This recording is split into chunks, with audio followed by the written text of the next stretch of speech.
Hey guys, welcome to another movie review. Today I'm going to be doing a movie review on one of my favorite films titled The Conjuring, The Devil Made Me Do It.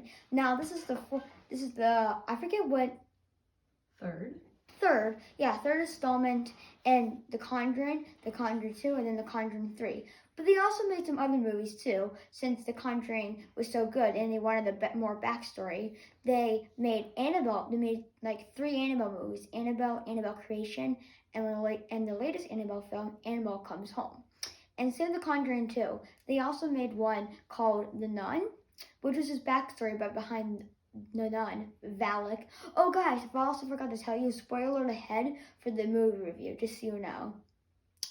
And yeah, it gives some backstory behind the nun and stuff like that. And I thought it was very good. I haven't watched it. I probably should. They also made one called La Lorna and The Curse of La Lorna. The movie opens with like the intro, you know, like how in the other Conjuring 2 it had like demonic possession. So this one was very interesting because it had like a kid that was being possessed. Usually it would be like, it's like a little kid actually. He was being possessed and he gave Ed a heart attack, but luckily he survived. So everything's good. And since he survived, Lorraine can see things that other people can't.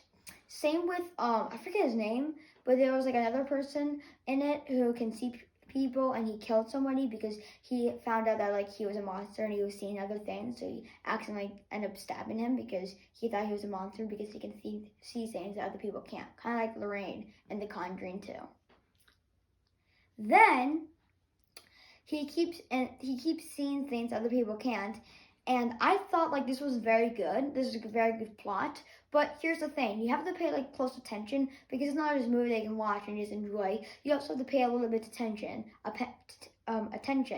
it, so that way you can understand what the plot is and what's going on. So there was this other scene in the movie too, where Lorraine falls off a cliff, but she managed to survive. Ed grabbed her by the hand and pulled her back up. So she didn't fall, luckily. But basically what was happening is she was having a vision. She was like having a vision of the killer. So she was the killer, and and there are 2 girls that were missing in the neighborhood. And those 2 girls that were missing were killed actually by a killer. One of the girls was killed and stabbed to death, and one of them fell off a cliff. That's what. Remember the time in the scene where Lorraine fell off the cliff because the killer was chasing them, and so she almost fell off the cliff because it was so dark out in her vision.